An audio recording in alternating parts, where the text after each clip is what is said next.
It's not that you're wrong. It's that we don't care.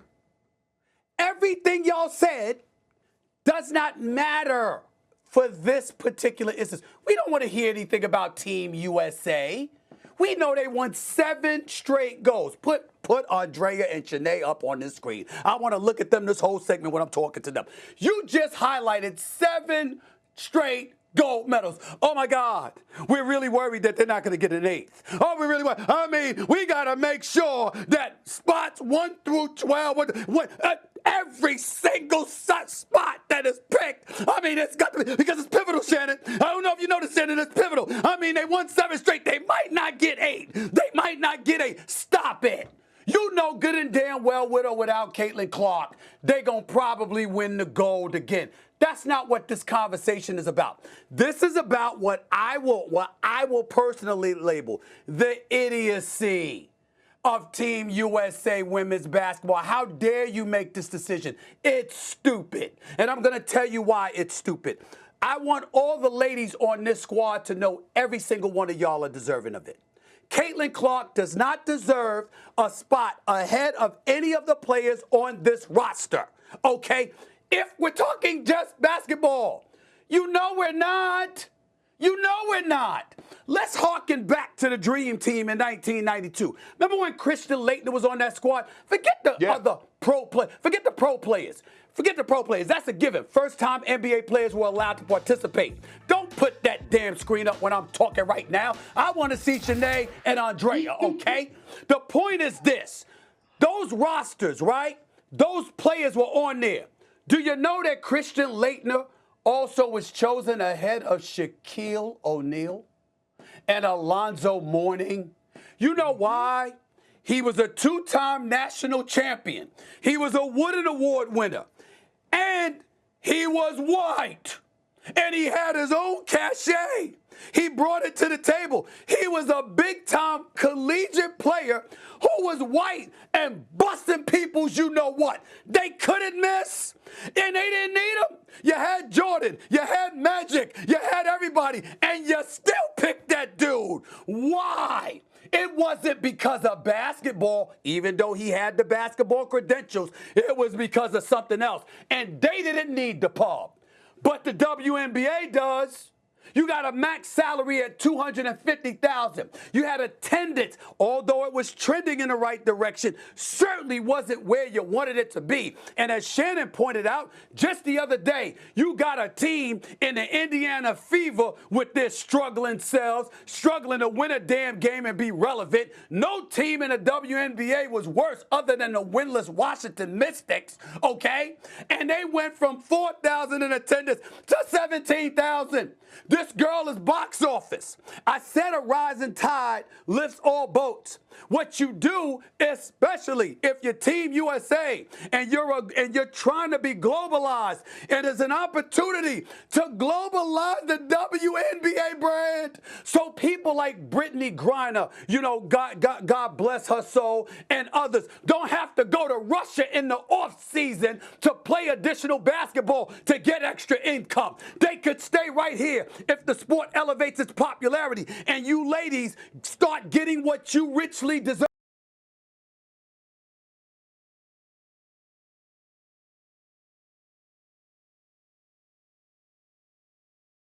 Andrea, I strongly suggest you rethink such positions, especially when it comes to you, because marketing matters. It's how you get paid. If you don't know that, you better hear me and hear me good. I am telling you right now, you are going to be underpaid for the rest of what I believe will be an illustrious career, unless you get your mind right about that marketing. It matters. It matters. Janae, you know I'm right. I hear you. You know I'm right. I hear you, Stephen A., but I will not sacrifice my basketball knowledge and my integrity in terms of the game for marketing. My marketing is doing just fine. And if it has to grow a little bit slower to hold on. Team USA has. We've had ample the evidence where basketball they've done it in the past. Yeah. Excuse me. I just And maybe they're not trying to do it this year. Stephen A. Can I say this, understand that. Andrea. Yeah. Big JTV, man. I guess I'm a Caitlin Clark / WNBA channel at this point, right? I don't know why, but this topic keeps on going viral and keeps on rolling. And you know what? I am a sports channel. I mostly cover football and basketball, but this is the story that keeps on giving. Because it's not really a story about sports. It's a story about the business of sports, right? If we just keep it real, this is about the business of sports. And you can expand this conversation to sports media. And you can expand this conversation to journalism. And you can expand this conversation to multiple topics, including race, including gender. Okay? So this hits on so many metrics. It can even hit on the politics of the Olympics, the politics of sports business. You know what I mean? And then literally politics, because what's happening right now is that people on the right wing, okay, are picking up and bucking up for Caitlin Clark, okay? People on more of the left wing are bucking up and sticking up for other players in the WNBA, specifically black women. And also, since it's Pride Month, a lot of LGBTQ, or whatever acronym is being added on it, are leaning towards the rest of the WNBA. Because the rest of the WNBA, or a good majority of it, is lesbian or transgendered. Okay?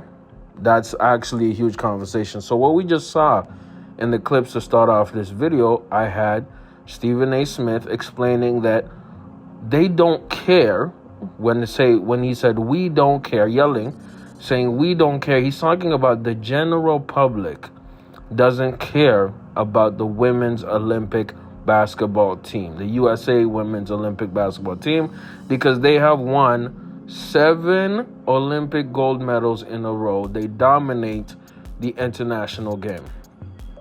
Now, why do they dominate the international game? That's due to, the progress and the forward thinking of America in the women's rights movements and equality and that kind of battle. Because women, okay, in other countries are looked at incredibly as second-class citizens, okay? So the investment in their sports teams, in their sports programs are not there, okay? It's really, really bad, right? But then you look at America and how they invest heavily in sports. You look at America and how there's been such a huge push, and I like this, towards women and equality, right? More equity within the sports. It's also very, very good, right? What Stephen A. is talking about is people don't care about what's fair and what actually matters into picking the players for the games, right? For the Olympic Games. What Stephen A. says that they should care about is putting Caitlin Clark on the Olympic team for the money, for marketing, for promotion, for exposure. That's what Stephen A. is looking at. Stephen A. is thinking like a capitalist, okay? Keep in mind, America is an incredibly capitalistic country, okay? And you know what?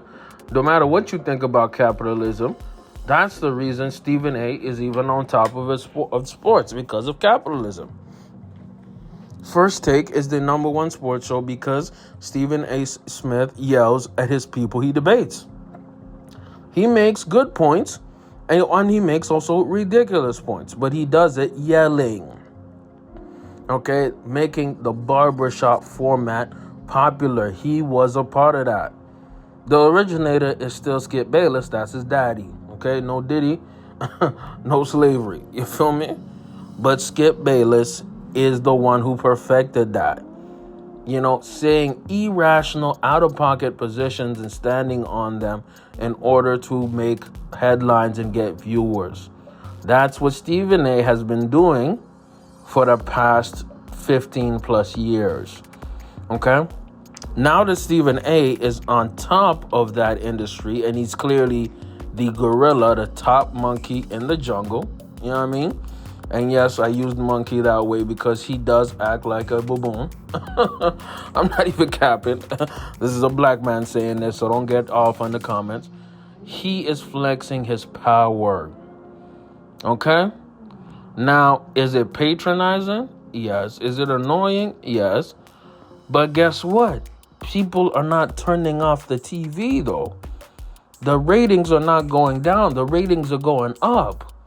And when you have Shannon Sharpe right there, who also speaks and yells really loud and sometimes says wild takes, it is a double dose of two yelling men. And the optics look absolutely horrible because they're yelling at two black women.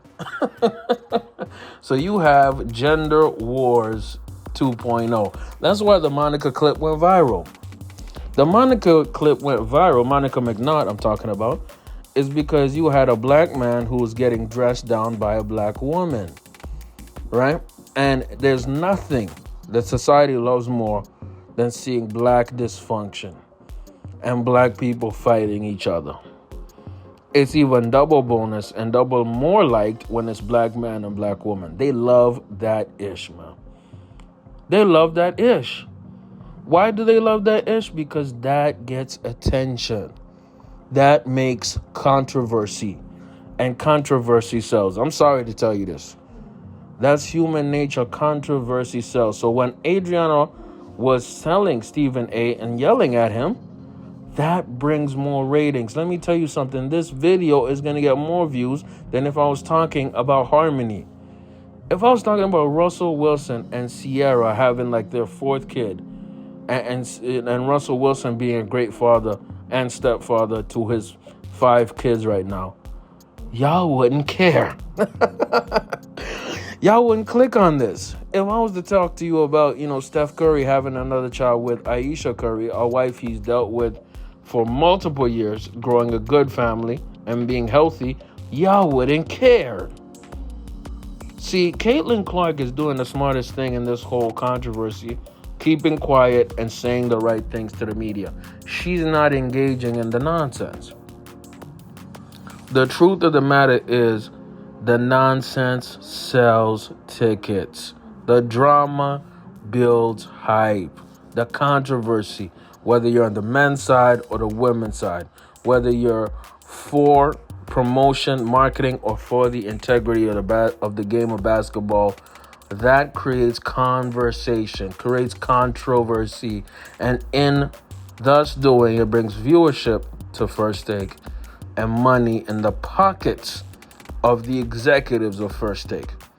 And guess who's an executive producer of First Take? Stephen A. Smith. So when I put that clip at the beginning, it's about the money on. It definitely is about the money. Let's not pretend like it's not. The sooner we start saying the truth is the sooner we get closer to the truth. Now, what is my take or my point of view?